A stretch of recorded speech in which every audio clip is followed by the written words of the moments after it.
suis Ramadan Diallo, titulaire d'un doctorat en sciences politiques, dont le thème s'intitule Ethnicité et processus démocratique en Guinée, de 1990 à 2015. Présentement, je suis directeur général adjoint du Centre international de recherche et de documentation, qui se trouve à Kipé d'Ali la Mosquée. Et puis, je suis aussi consultant, voilà, et enseignant-chercheur. Contribuer à valoriser la recherche fondamentale et appliquée, mettre à disposition une documentation accessible, appuyer la formation continue et enfin valoriser le patrimoine historique et culturel de la Guinée. J'ai compris que à partir de mes cours de sciences politiques, que tout est politique, que le politique est au cœur de tout. Et donc peut-être pour mieux comprendre la Guinée et la société guinéenne, il faut comprendre son fonctionnement politique. Donc c'est ce qui m'a poussé à passer d'une licence de droit public à un master de sciences politiques, puis une thèse de sciences politiques.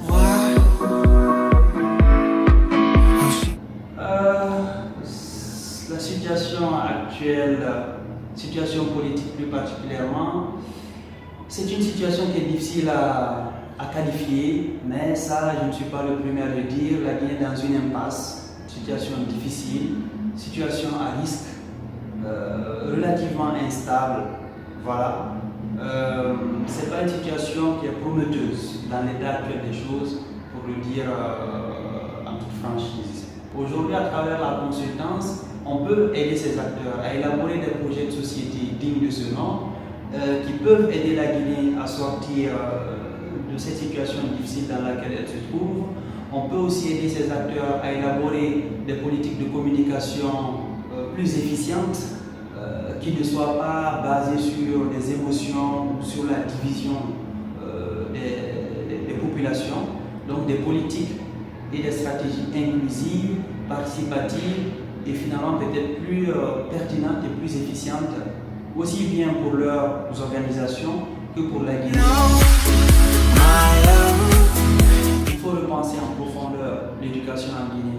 C'est devenu un cycle en fait, ces crises-là. Chaque année, si vous remarquez bien, ces 5 dernières années, on a une crise du système éducatif qui va jusqu'à frôler une année blanche. Ce n'est pas la première fois ni la deuxième fois. Donc à un moment donné, il faut s'asseoir, il faut réfléchir en profondeur pour voir qu'est-ce qui ne va pas et comment est-ce qu'on peut réorienter les choses pour qu'ils soient non seulement plus adaptés aux besoins du marché, créer une sorte de triangle entre l'État ou le gouvernement, le pouvoir, le marché et les écoles, la formation.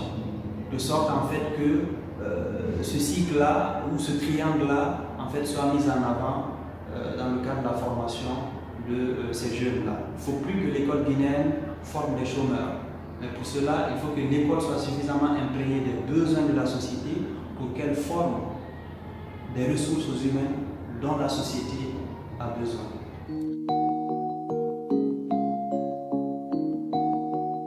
Kennedy, il disait il ne faut pas se demander ce que notre pays ou notre nation doit faire pour nous, mais il faut se demander ce que nous pouvons faire, ce que nous devons faire pour notre nation. Aujourd'hui, la Guinée dispose de très peu de compétences, très peu d'agrégés en sciences politiques. On en dispose à peine 2 ou 3 en fonction dans nos universités publiques aujourd'hui.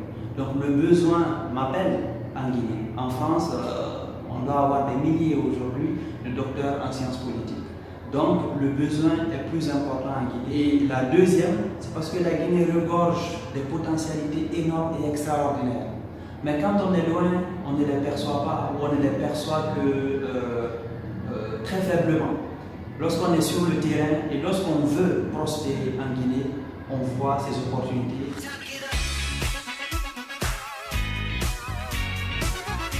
En m'inspirant de mon expérience, c'est qu'il faut croire en ce qu'on fait.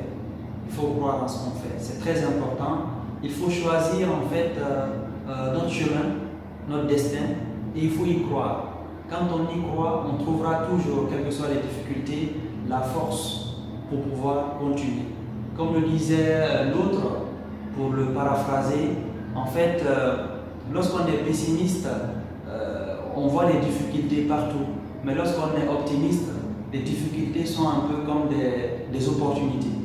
Et il y a un dicton que j'aime bien, c'est l'une de mes citations phares: être certain du succès, c'est déjà réussir. Et donc moi, en fait, quand je me lance dans quelque chose, dès le départ, je pars avec l'idée, avec la certitude du succès, que je vais réussir. Et généralement, quand je pars avec cette idée, j'arrive toujours à réussir. Donc être certain du succès, je leur dis, c'est déjà réussi. Mais lorsqu'on n'est pas sûr, lorsqu'on n'est pas certain, lorsqu'on doute de ce qu'on fait, la moindre difficulté va nous empêcher de continuer. Et tant que nous qui partons, nous ne revenons pas, on va beau leur dire ne partez pas, ne partez pas. Ils vont toujours nous répéter, on attend que vous reveniez. Quand vous reviendrez, nous aussi nous retournerons. Mais si vous ne revenez pas, c'est parce que là-bas est mieux qu'ici. Donc la meilleure façon, c'est nous. Je dirais quelque part, nous qui partons, qui ne revenons pas, nous sommes en grande partie responsables de cette hémorragie, il faut l'appeler ainsi, de la jeunesse guinéenne. Tous les jeunes Guinéens qui sont pessimistes, qui doutent, qui pensent qu'en Guinée, c'est que ce que les médias nous montrent, c'est la souffrance, c'est la misère, il n'y a rien à faire, il faut fuir, je leur dis qu'ils se trompent. En tout cas, nous sommes là, les chantiers sont énormes, c'est une forêt en parenthèse vierge, mais chacun a sa place et il y a énormément d'opportunités en Guinée. S'ils viennent en nous donnant tous la main, on peut faire de la Guinée une